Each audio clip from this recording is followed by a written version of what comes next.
Fomos para a Cova da Iria, no dia 13 de outubro, estávamos lá, quando apareceu o sol, às voltas, assim, às voltas e descendo. Ó, Sr. Padre, eu peço-lhe desculpa, eu simpatizo muito consigo, mas não se ria tanto de Fátima porque me está a ofender, está bem?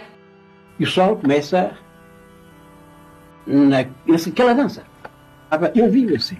O disco tornou-se bronzeado. E aí a gente vê essas divergências entre o que é dito e o que acontece, ou seja, profecias que falham, tentam dar uma reinterpretação quando o negócio que foi marcado ali, quando eles tentam prever, não acontece. Então essa é a ressignificação. Não há ali nada de bom, nem de... A guerra acaba hoje. As 6 interpretações que o Código Formigão dá ao hoje, a gente fica absolutamente abismado. Quer dizer, bastaria isso, mais o facto de ter falhado a aparição do dia 13 de agosto. E bastava para que Fátima morresse aí. O que é aqui, não sei. O que é aqui? O que é isto? O que é isto? Já não é como era mesmo. Em 1917, o mundo estava em plena reta final da Primeira Guerra Mundial, um facto nunca antes experienciado ou visto na humanidade. Mas enquanto isso, a 13 de maio, algo também de grande magnitude e igualmente difícil de acreditar, acontecia em terras lusas, na Cova da Iria, Portugal. Hoje falamos das aparições de Fátima e como tudo realmente se desencadeou, a fim de tentarmos responder à questão: será que ali houve de facto algo sobrenatural e completamente inexplicável pela razão?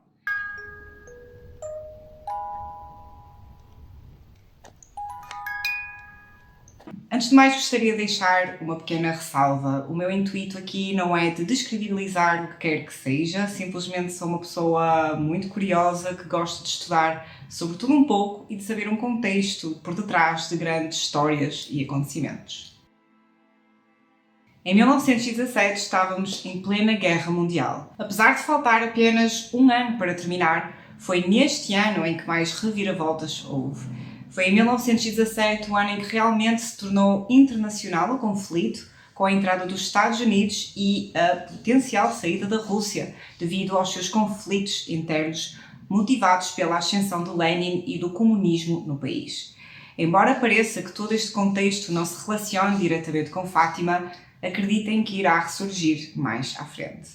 Em Portugal a situação não era melhor, participávamos ativamente na guerra desde há um ano, com a deslocação de 55 mil homens do Corpo Expedicionário Português, o CEP, para França, Angola e Moçambique, para combater ao lado dos aliados.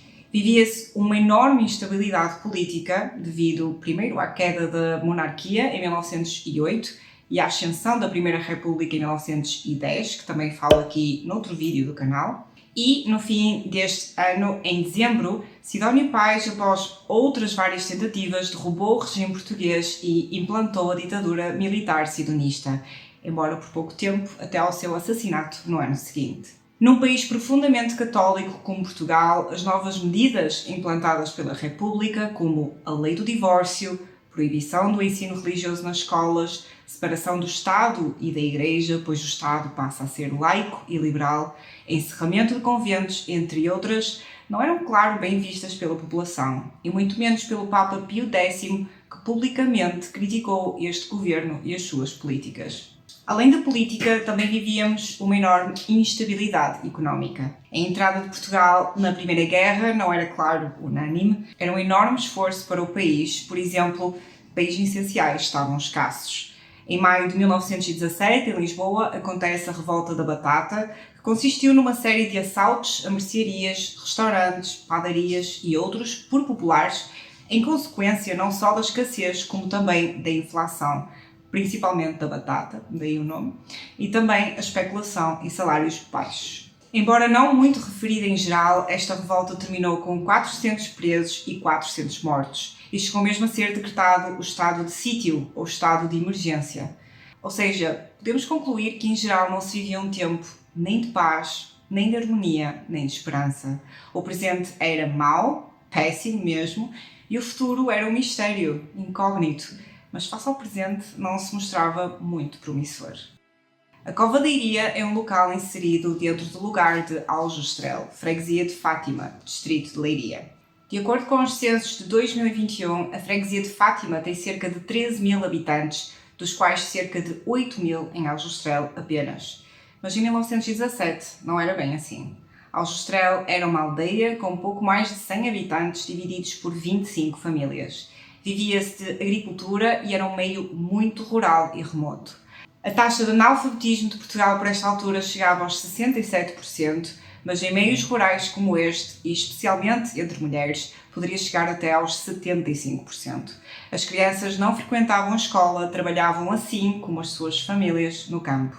O único sítio onde desenvolviam competências era na catequese. Lúcia, Jacinta e Francisco eram 3 típicas crianças deste meio. Lúcia dos Santos, de 10 anos, e os seus 2 primos irmãos, Francisco Marto, de 9, e Jacinta Marto, de 7 anos. Entre as lides do dia-a-dia destas 3 crianças estava pastorear o rebanho de ovelhas da família e brincar no meio rural enquanto o faziam.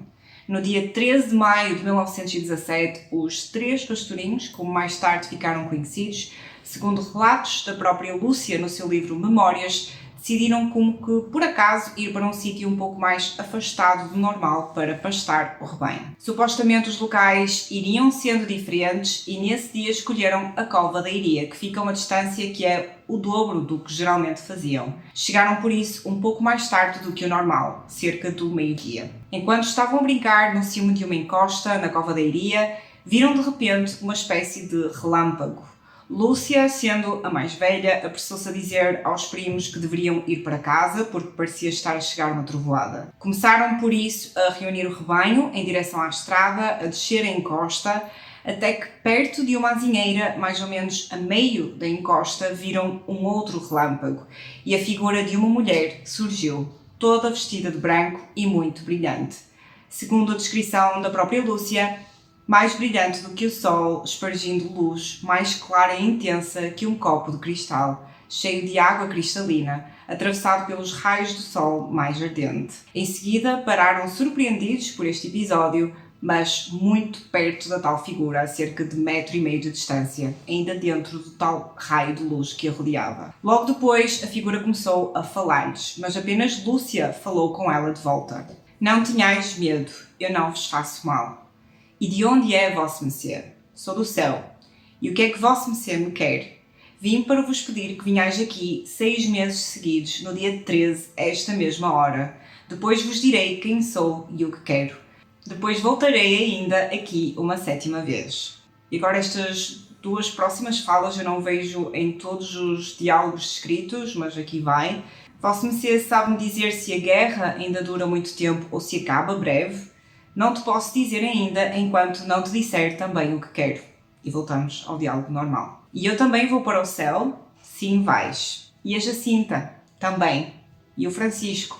Também, mas tem de rezar muitos terços. Logo depois, Lúcia também perguntou sobre 2 amigas ou conhecidas suas que tinham morrido há pouco tempo, a Maria das Neves, de uns 16 anos, que aparentemente estava no céu, segundo a tal figura, e Amélia, que deveria ter entre 18 a 20 anos, que estaria no purgatório até ao fim do mundo. Logo depois a figura continuou: quereis oferecer-vos a Deus para suportar todos os sofrimentos que Ele quiser enviar-vos, em ato de reparação pelos pecados com que Ele é ofendido e de súplica pela conversão dos pecadores? Sim, queremos. E depois ter muito que sofrer, mas a graça de Deus será o vosso conforto. Logo em seguida, a mulher abre as mãos, de onde emana uma forte luz, e os pastorinhos ajoelham-se, aclamando Deus e a rezar. A figura ainda acrescentou: rezem o terço todos os dias para alcançarem a paz para o mundo e o fim da guerra. Logo depois, a figura começou a elevar-se em direção ao nascente, seguindo um caminho traçado pela luz em direção ao céu. De aí que em algumas descrições os pastorinhos terem dito que se abriu o céu. De acordo com o que li numa fonte, Lúcia era a única que conseguia ver e ouvir a mulher, e foi sempre a única que lhe falou. Francisco só a via e Jacinta supostamente só a ouvia.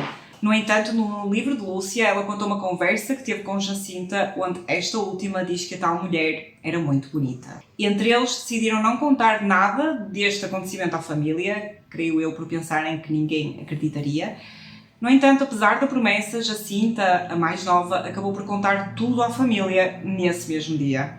Apesar de não se recordar de todos os detalhes, mas aparentemente Lúcia foi relembrando de certos factos mais tarde. E passado algum tempo, já toda a família sabia do ocorrido nesse dia 13 de maio.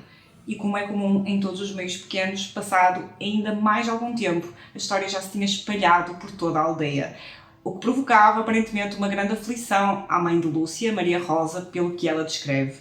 Tentava várias vezes fazê-la confessar a mentira através de ameaças e até do cabo da vassoura, como diz Lúcia. Ao longo dos próximos 6 meses, outras aparições, quase sempre ao dia 13, foram acontecendo.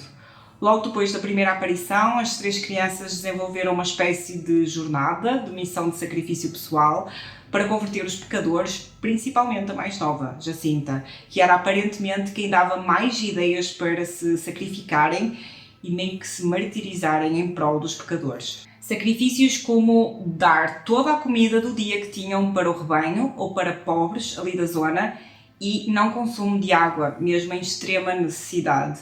Lúcia descreve que muitas vezes se sentiam mal, com dores e fraqueza, principalmente depois do almoço, e que algumas vezes cediam à fome.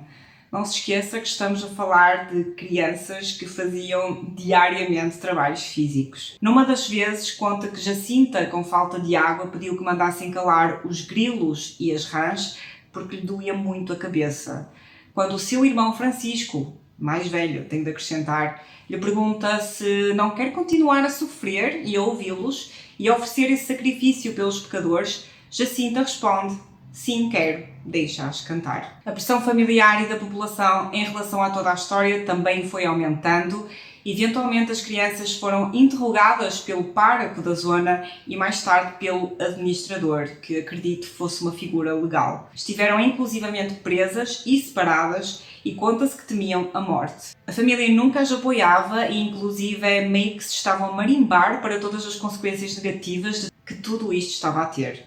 Vou agora enumerar alguns factos relevantes sobre as restantes aparições para não fazer nem repetições nem me alongar muito. 13 de junho de 1917, segunda aparição. Já algumas outras pessoas estavam presentes na Cova da Iria à espera da aparição da tal figura e aguardavam a rezar com os pastorinhos. Fala-se em dezenas de pessoas. Depois de novamente aparecer através de um relâmpago, a mulher pede de novo que apareçam ali no próximo dia 13 e que rezem o terço todos os dias. E acrescenta ainda que quer que as crianças aprendam a ler e a escrever e que só depois revela o que quer. Lúcia pede-lhe que cure um doente da aldeia e Nossa Senhora diz que se converter, se cura naquele mesmo ano. Lúcia pede-lhe ainda que os leve aos 3 para o céu e a figura revela que levará Jacinta e Francisco em breve, mas que Lúcia fica mais tempo, para a dar a conhecer e criar uma devoção à volta da sua imagem. De ressaltar ainda a transcrição no livro de Lúcia. À frente da palma da mão direita de Nossa Senhora estava um coração cercado de espinhos que parecia estarem cravados. Compreendemos que era o Imaculado Coração de Maria, ultrajado pelos pecados da humanidade que queria reparação. Este seria considerado o primeiro dos 3 segredos de Fátima, a súplica pela conversão dos pecadores numa humanidade quase perdida, principalmente em termos de fé. 13 de julho de 1917, terceira aparição. Enfrenta uma numerosa população e todos a rezar, aparece de novo a figura. Fala-se aqui em milhares de pessoas já. E de novo as mesmas recomendações, as de aparecer ali no próximo dia 13 e de rezar o terço todos os dias, em honra de Nossa Senhora do Rosário para obter a paz do mundo e o fim da guerra, porque só ela lhes poderá valer. Aqui para mim de ressaltar 2 coisas importantes.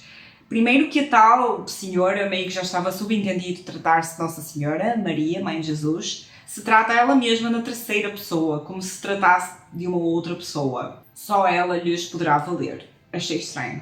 Além disso, há muita menção da guerra, tanto pela mulher como por Lúcia, logo na primeira aparição. É um tema constante em todas as aparições e não deixa de ser curioso que o irmão de Lúcia estava na guerra a lutar com as tropas lusitanas no serviço militar obrigatório da época. Lúcia, ainda nesta aparição, pediu que a mulher dissesse quem era, ok? E para fazer um milagre para que todos vissem e acreditassem neles, ao que ela responde: continuem a vir aqui todos os meses. Em outubro direi quem sou, o que quero e farei um milagre que todos hão de ver para acreditar. Este milagre seria o tão conhecido milagre do sol, que falaremos mais adiante. Antes de se ir embora, pediu de novo sacrifícios às crianças para a conversão dos pecadores e complementa ainda o primeiro segredo de Fátima, mostrando a imagem do inferno aos 3 pastorinhos. O reflexo pareceu penetrar a terra e vimos como que um mar de fogo. Mergulhados em esse fogo, os demónios e as almas como se fossem brasas transparentes e negras ou bronzeadas com forma humana que flutuavam no incêndio, levadas pelas chamas que delas mesmas saíam, juntamente com nuvens de fumo, caindo para todos os lados, semelhante ao cair das faúlhas nos grandes incêndios, sem peso nem equilíbrio, entre gritos e gemidos de dor e desespero que horrorizava e fazia estremecer de pavor. Os demónios distinguiam-se de formas horríveis e asquerosas de animais espantosos e desconhecidos, mas transparentes como negros carvões em brasa. A mulher ainda continua: se fizerem o que eu vos disser, salvar-se-ão muitas almas e terão paz. A guerra vai acabar. Mas se não deixarem de ofender a Deus, no reinado de Pio XI começará outra pior. Deus vai punir o mundo de seus crimes, por meio de guerra, da fome e de perseguições à Igreja e ao Santo Padre. Para a impedir, virei pedir a consagração da Rússia a meu imaculado coração. Se atenderem a meus pedidos, a Rússia se converterá e terão paz. Senão, espalhará os seus erros pelo mundo, promovendo guerras e perseguições à Igreja. Os bons serão martirizados, a Rússia se converterá e será concedido ao mundo algum tempo de paz. Em Portugal se conservará sempre o dogma da fé. Isto não o digais a ninguém. Este foi considerado o segundo e meio que o terceiro segredo de Fátima. O segundo é a consagração da Rússia e o perigo do comunismo ateu se alastrar para o mundo. O terceiro é bem dúbio, porque só foi revelado em 2000, o último a ser revelado, e foi considerado que seria a parte da perseguição à Igreja, falada nesta aparição, uma forma de visão apocalíptica da fé e dos seus porta-vozes, nomeadamente bispos e até o Papa. Segundo os relatos da Lúcia, ainda desta aparição, vimos ao lado esquerdo de Nossa Senhora um anjo com uma espada de fogo na mão esquerda. Emitia chamas que parecia que iam incendiar o mundo. Também há outros bispos, sacerdotes, religiosos e religiosas a subir uma montanha íngreme, cujo cume havia uma grande cruz, de madeiras toscas. O Santo Padre, antes de chegar a ela, atravessou uma grande cidade em meio a ruínas e, com um passo vacilante de dor e pena, prostrado de joelhos aos pés da grande cruz, foi morto por um grupo de soldados que dispararam vários tiros de arma de fogo e flechas. Este terceiro e último segredo foi mais tarde visto como uma visão profética de Lúcia da tentativa de assassinato do Papa João Paulo II, a 13 de maio de 1981, no Vaticano. A data não deixa de dar a tudo isto um ar mais cósmico. Mas Lúcia escreveu este segredo supostamente a 3 de janeiro de 1944, o que já de si é estranho, porque o segredo foi revelado lá em 1917, mas só foi publicamente revelado ao mundo a 13 de maio de 2000, a quando de uma visita do Papa João Paulo II a Fátima nas comemorações das aparições. E de novo, a parte da guerra, desta vez a profecia sobre a Segunda Guerra Mundial, que de todo não se pode considerar profética, porque se foi escrita em 1944, a guerra já estava prestes a terminar, pois começou em 1939. Não sei se terá sido um erro de escrita ou interpretação de Lúcia ou não, mas de repente a mulher diz que é a Imaculada Conceição, ou seja, Maria, e já se trata em primeira pessoa, a meu Imaculado Coração. Lúcia também teve algumas dificuldades para aprender a ler e escrever, aprendeu bastante tarde e todos os textos que ela escreve são bastante confusos a nível de português. Também não sei se poderá ser por isso, para ser completamente justa. E aqui de novo emergem medos comuns da época, o comunismo e o Estado laico. Segundo o livro dos Milagres, algumas pessoas disseram nesta aparição ver uma nuvem elevar-se e folhas das árvores a moverem-se. Quarta aparição. Deveria ser a 13, se calhar 15, mas afinal foi a 19 de agosto de 1917.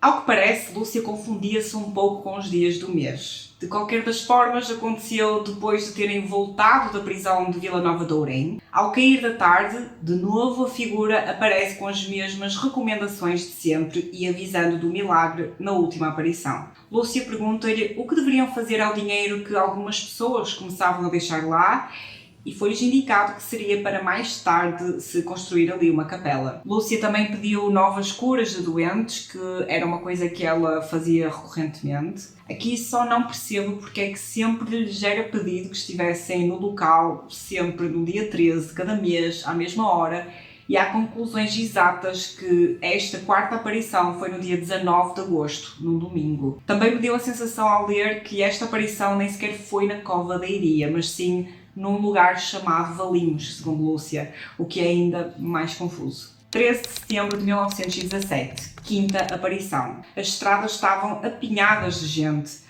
todos ao mesmo tempo e numa confusão a pedirem milagres, curas e apresentações à tal figura. Chegada a hora, não sabia que era sempre a mesma hora ou cerca da mesma hora, mas ok, estavam de novo na Cova da Iria. De novo a figura repete as recomendações e aluz ao futuro milagre de outubro. E ainda diz uma coisa que a mim, sou honesta, me surpreendeu muito e que eu não sabia. Passo a citar. Deus está contente com os vossos sacrifícios, mas não quer que durmais com a corda, trazei-a só durante o dia. Isto dá a entender que os pastorinhos usavam cilícios como forma de sacrifício corporal. Estamos a falar de crianças de 10, 9 e 7 anos. Fiquei chocada, de verdade. Também, segundo o livro dos Milagres, algumas pessoas disseram testemunhar um estranho fenómeno óptico, um globo de luz correndo de leste para oeste, e então depois desaparecer. 13 de outubro de 1917, sexta e última aparição. Saímos de casa bastante cedo, diz Lúcia, e de novo fica um pouco dúbio a que horas é que as aparições realmente aconteciam, mas acho que seria sempre mais ou menos por volta do meio-dia. Desta vez, uma multidão já se juntava no local, não só porque toda a história já era conhecida, como acredito que muitos aguardavam um tal milagre de outubro. Estima-se que entre 50 a 100 mil pessoas, sendo a maior parte das fontes a mencionar as 70 mil, se amontoavam no local, entre elas jornalistas, membros da corte portuguesa e até cientistas. Até a mãe de Lúcia se dirigiu ao local pela primeira vez desde maio. De novo a mulher apareceu e desta vez responde a quem é e ao que realmente quer, que era Nossa Senhora do Rosário e que se construa uma capela em seu nome naquele local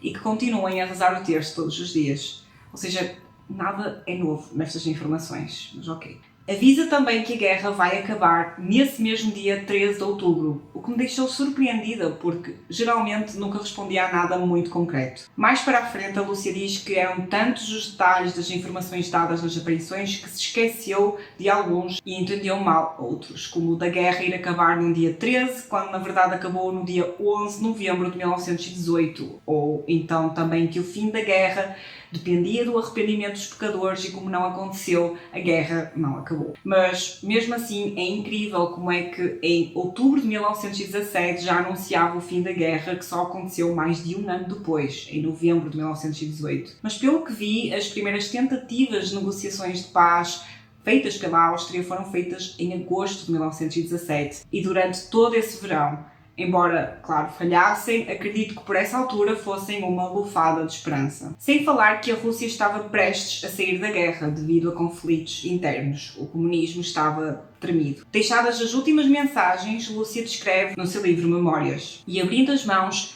fê-las refletir no sol, e enquanto que se elevava, continuava o reflexo da sua própria luz a projetar-se no sol. Passado algum tempo, Lúcia diz à multidão para que olhem para o sol, mas segundo ela, o meu fim não era chamar para aí a atenção do povo, pois que nem sequer me dava conta da sua presença. Filo apenas levada por um movimento interior que a isso me impeliu. A partir daqui, as descrições do sucedido no designado Milagre do Sol são imensas.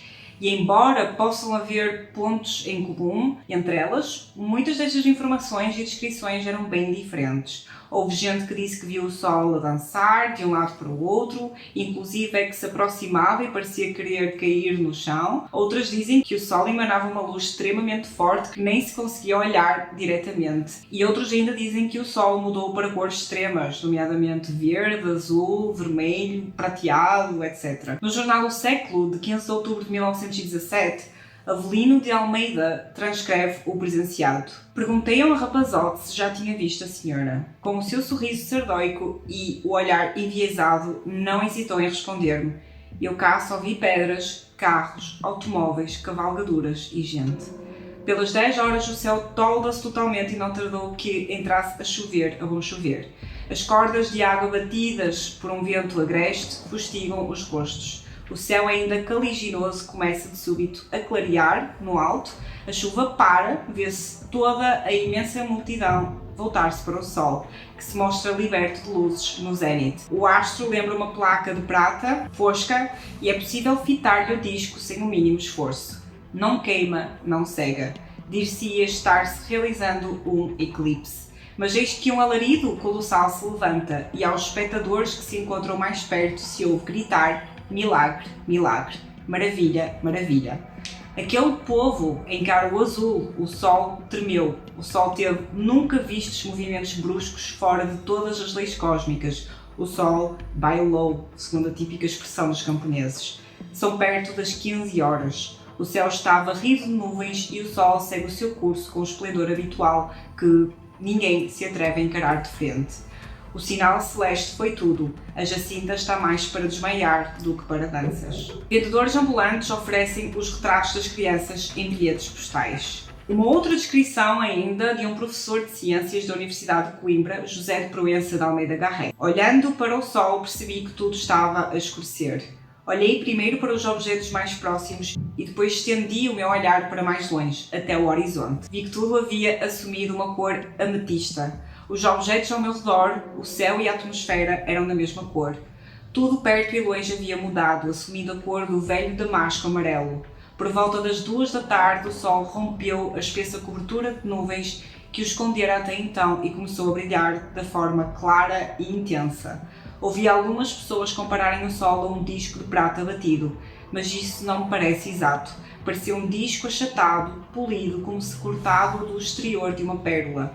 As nuvens, viajando do leste para o oeste, não mascaravam o sol e pareciam passar atrás e não diante dele. Houve 2 interrupções em que o sol disparou raios ainda mais brilhantes e impressionantes, que forçavam a desviar os olhos.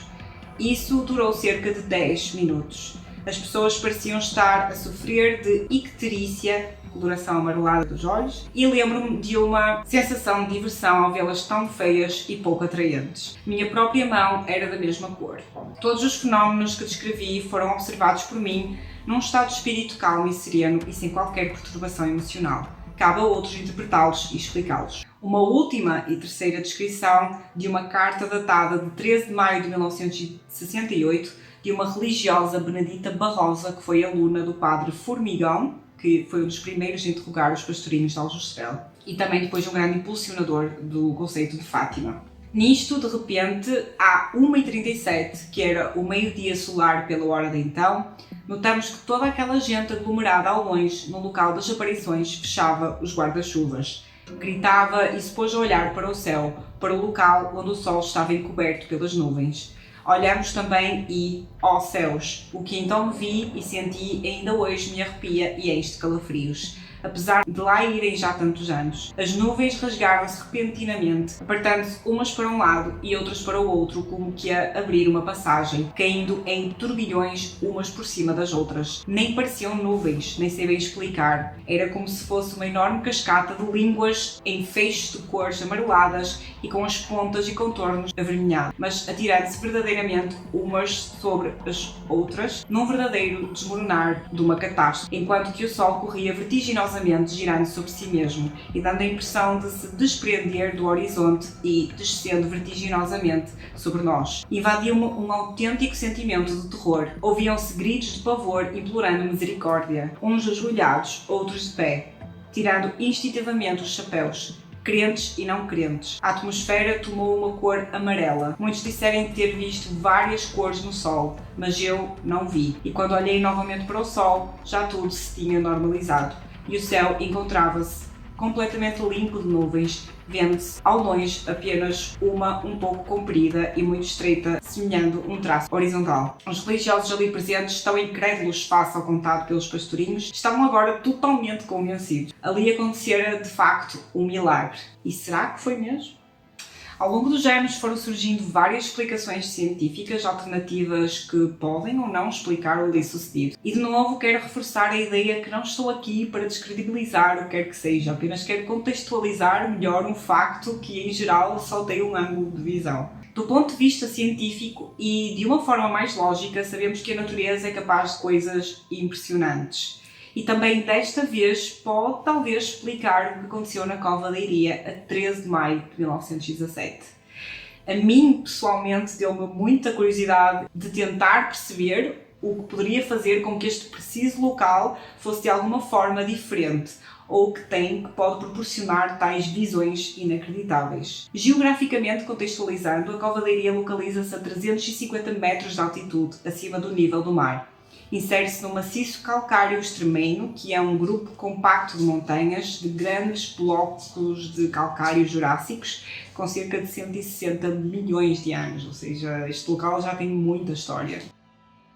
Um halo solar, segundo o site Brasil Escola, é um fenómeno óptico ao redor do Sol causado pelas refrações e reflexões da luz em pequenos cristais de gelo suspensos nas nuvens da troposfera. E ele ocorre da mesma forma que um arco-íris, em que a luz, ao passar pelas partículas de gelo, decompõe-se nas cores que conhecemos. Contudo, no caso do halo solar, tem-se um formato circular por causa da geometria desses cristais de gelo.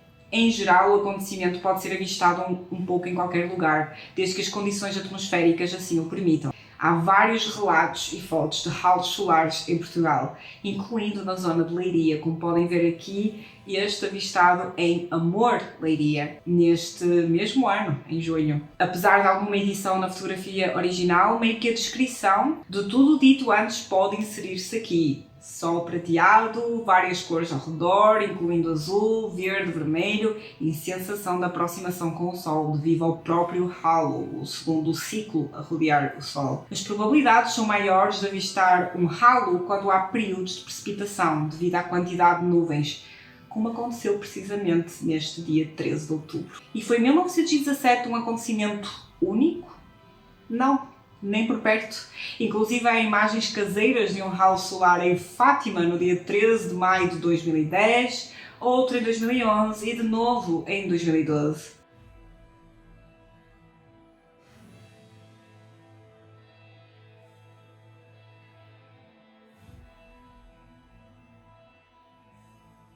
Os halos solares são fenómenos relativamente comuns. Maio é o primeiro mês do ano até outubro, onde a precipitação começa a ser menor face à temperatura. O parélio é um fenómeno também causado pela refração da luz solar em cristais de gelo e é um tipo específico de halo solar. É também designado como falso sol, porque dependendo das condições pode dar a ilusão óptica de vários sóis, assim como uma linha horizontal de luz que os una. E aqui lembra muito a descrição da tal carta da década 60. O céu encontrava-se completamente limpo de nuvens, vendo-se ao longe apenas uma um pouco comprida e muito estreita, semelhante a um traço horizontal. Assim como a parte de que o Sol dançou de um lado para o outro, de leste para o oeste ou vice-versa, quando poderia ter sido só uma simples ilusão de dois ou vários sóis. Nenhum órgão oficial detectou o que quer que seja de evento extraordinário do Sol, naquele dia 13 de outubro de 1917. Apenas em Fátima e terras ali vizinhas a poucos quilómetros dizem ter visto algo a ver com o Sol. Isto leva a crer que este fenómeno foi atmosférico e não astronómico. Além disso, estamos a falar de uma multidão de pessoas que esteve durante horas de pé a enfrentar uma chuva imensa e a olhar para o céu e sol diretamente durante várias horas, porque, segundo percebi, não parou de chover e logo aí aconteceu o milagre do sol. Houve uma diferença de pelo menos 3 horas entre estes dois acontecimentos e imaginem o que é estar a olhar para o sol durante quase 3 horas. Coisas como retinopatia solar podem facilmente acontecer, onde a retina é queimada e se pode inclusive perder parcialmente a visão. Além da explicação mais científica, claro, também não podemos esquecer a explicação psicológica, como o síndrome de Jerusalém e o poder de sugestão. A multidão ali presente naquele dia estava realmente preparada para ver alguma coisa, qualquer coisa. Foi esse o motivo de lá terem ido. O anormal seria não terem visto nada. Esse é o poder de sugestão, principalmente se o colocarmos em perspectiva do síndrome de Jerusalém, fenómeno mental designado a visões delírios e até crises psicóticas de índole religiosa, principalmente enquanto presentes em solo sagrado, seja Jerusalém ou, neste caso, um sítio onde várias aparições tinham ocorrido. Depois da última aparição de outubro de 1917, os pastorinhos continuaram a viver em Fátima, agora credibilizados e perpetuados para todo o sempre, depois do espantoso milagre do sol. Recordem que já nesse mesmo dia 13 já se vendiam fotos dos 3 pastorinhos como um símbolo sagrado. Assim como Nossa Senhora tinha dito, embora escrito por Lúcia décadas depois, Francisca e Jacinto morreram pouco tempo depois. Francisco a 4 de abril de 1918 e Jacinto a 20 de fevereiro de 1920, ambos vítimas da gripe espanhola, que também tem um vídeo aqui no canal. Com o reconhecimento das aparições pela Igreja Católica e pelo Vaticano apenas no ano de 2000, aqui também começou o processo de beatificação dos 2 pastorinhos, que se concluiu a 13 de maio de 2017, precisamente 100 anos após a primeira aparição. Jacinto e Francisco são os santos mais novos da Igreja Católica que não mártires. Lúcia, como prometido também por Nossa Senhora, iria viver para continuar o trabalho que se iniciou, falar de Fátima e viver no meio religioso. Em 1921, Lúcia entrou num colégio e em 1925, com 18 anos, foi para o Instituto de Santa Doroteia em Tui, Pontevedra, Espanha. A finalidade era garantir mais educação para Lúcia, que também procurava isolamento e silêncio, assim como também afastá-la e protegê-la do seu meio profético, uma grande preocupação principalmente do bispo de Leiria da época. Em 1926, Lúcia torna-se noviça e em 28 freira. Em 1946 recebe ordens para voltar a Portugal, curiosamente no ano a seguir ao final da Segunda Guerra Mundial. Visita todos os locais das aparições e reconhece-os como os locais sagrados das suas visões. Em 1948 entra em isolamento na Ordem das Carmelitas em Coimbra, onde viveu uma vida de oração e penitência até 13 de fevereiro de 2005, quando faleceu. Conta-se que já estava cega e surda nos seus anos finais. O seu processo de beatificação começou em 2008 e é desde 2022 venerável, que segundo li é o estatuto anterior ao da beatificação, que ainda está em curso. Foi ao longo do seu tempo em trânsito entre Pontevedra e Portugal que Lúcia começou a escrever e a relatar tudo o ocorrido em 1917 e outros anos, muito a pedido dos bispos e párocos de Leiria. Em 1935 e 37, Lúcia escreve o seu livro Memórias, volume 1 e 2, respectivamente. No segundo volume, Lúcia fala pela primeira vez de 3 aparições anteriores às Nossa Senhora, ou seja, 13 de maio de 1917 não foi o começo. Segundo Lúcia, os 3 pastorinhos viram 3 aparições de um anjo em 1916, que designaram como Anjo da Paz. 2 dessas aparições na Loca do Cabeço e uma num poço em casa de Lúcia. Mas só em 1941, no seu volume 4 de Memórias, é que Lúcia elabora mais estas visões, que não me pareceu conterem nada de novo ou relevante para contar aqui. Aparentemente rezava com eles e dava-lhes a comunhão. Também ficamos a saber nestas memórias que a 10 de dezembro de 1925, Lúcia tem uma nova visão de Nossa Senhora, onde de novo ela lhe mostra o coração cheio de espinhos, alegoria aos pecadores, e lhe pede que guardem os sábados para rezar. A 15 de fevereiro de 1926, no ano seguinte, Lúcia tem outra visão, desta vez com o menino Jesus, que lhe interroga se o que lhe foi pedido pela sua mãe foi atendido. Lúcia ainda faz umas questões muito precisas sobre a prática da confissão. A 13 de junho de 29, Lúcia tem a última visão de Nossa Senhora, de novo mostrando o seu coração flagelado e pedindo de novo a consagração da Rússia. Aqui uma questão pessoal que eu tenho. Se Nossa Senhora pede tão veemente a consagração da Rússia, por que não faz aparições por lá? Aparece a 3 crianças analfabetas, num meio extremamente remoto, na outra ponta da Europa. Em janeiro de 38 acontece a espantosa aurora boreal avistada em Fátima e em outros locais, onde o céu se tornou totalmente vermelho e foi considerado uma tempestade geomagnética. Mas segundo Lúcia, não. Segundo Lúcia, representou o início da Segunda Guerra Mundial, que só começou em setembro de 39, mais de um ano depois. Todos estes acontecimentos eu fui narrando por ordem cronológica, mas tenham em mente que não se tornaram públicos até muitos anos depois. Lúcia escrevia muito a divagar pelo passado, enquanto apresentava e acrescentava coisas novas e significados ad hoc ao longo do tempo. Uma espécie de ilusão mnemônica, onde uma pessoa relata detalhes de acontecimentos calhar nunca aconteceram. Citando John Nichol em The Real Secret of Fátima, o verdadeiro segredo de Fátima, e passo a citar: Lúcia era mais nova de 7 crianças, 5 anos mais nova do que o seu irmão mais próximo. Lúcia era uma criança acarinhada e mimada. As suas irmãs criaram nela um desejo de ser o centro das atenções ao ensinar-lhe a dançar e a cantar. Em festivais, Lúcia colocava-se em cima de um caixote para entreter uma multidão sua adoradora. E, entre outros, os seus talentos, contava com uma vocação em ser uma excelente contadora de histórias, contos de fadas, narrações bíblicas, lendas de santos, que a fizeram popular entre as crianças da aldeia, assim como uma capacidade de fazer com que os outros fizessem o que ela quisesse. 2 anos antes das aparições de Fátima, Lúcia, de 8 anos, e outras 3 amigas dizem ter visto uma figura branca em 3 ocasiões diferentes.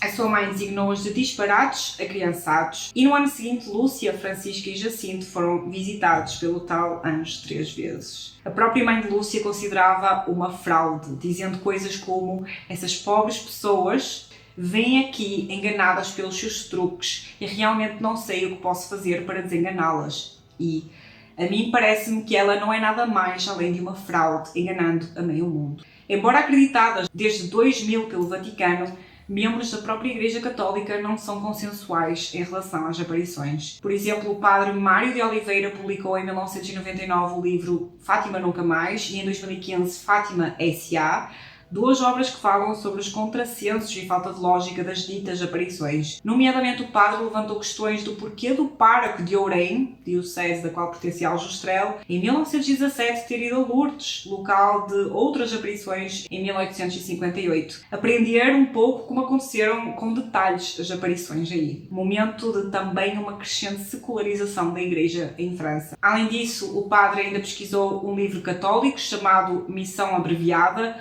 usado na época para a celebração de sermões, catequese e eucaristias, e a descrição do inferno era à letra igual à dada por Lúcia, segundo a visão dada por Nossa Senhora. Ambos os livros reforçam a ideia de que a beatice nem sempre é fé, o dinheiro é contra a ideia de Deus, e falar de uma mítica deusa não é o mesmo que falar de Maria, Mãe de Jesus. Segundo as suas palavras, Fátima é uma multinacional, é pura idolatria. Aconselho vivamente a virem qualquer entrevista ou mesmo a história deste padre, porque ele pareceu-me super interessante e bem irreverente para um padre. Faleceu infelizmente em 2022. As aparições de Fátima não são únicas. La Salette, Lourdes, Guadalupe, Santa Catarina, atualmente até Medjugorje ainda está a acontecer, e tantas outras, onde as mensagens, segredos e visões são uma mistura de medos, desejos e alguma repetição. Mas a fé é isso mesmo, em momentos de crise, dar alento, não é? Concretizou-se o desejo de Nossa Senhora, a construção da Capelinha das Aparições em 1919 e a grande Basílica da Nossa Senhora do Rosário,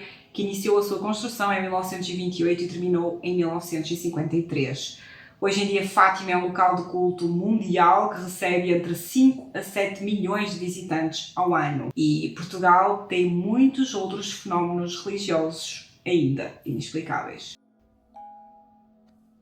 E foi este o vídeo de hoje. Espero que tenham gostado. Sinto que foi um pouco longo, mas eu queria dar mesmo esta ideia de contexto, de onde veio, porque é que veio, porque foi falado. Aqui, pelo menos, eu tentei dar mais detalhes em concreto também do que aconteceu com o processo de credibilizar os pastorinhos, credibilizar Fátima. Não sabia que tinha durado assim tanto tempo, só em 2000, com o Papa João Paulo II a vir a Fátima para o fazer. Se gostaram deste vídeo, não se esqueçam de deixar o vosso like e subscrever ao canal, se ainda não estiverem. Dicas para próximos vídeos, espero voltar em breve. E por hoje é tudo e vemo-nos no próximo. Bye!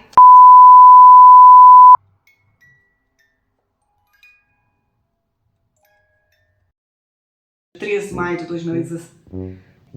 De acordo com a figura... Não, de acordo com... De novo, a mulher apareceu. Lúcia, ainda nesta aparição, pediu que a mulher. De ressaltar ainda a transcrição do livro de Lourdes.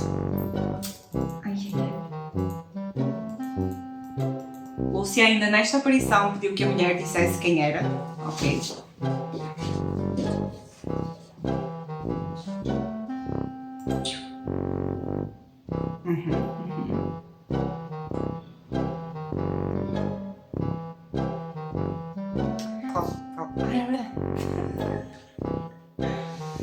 De facto, nunca antes. Espera. We have a problem. I don't think I can read.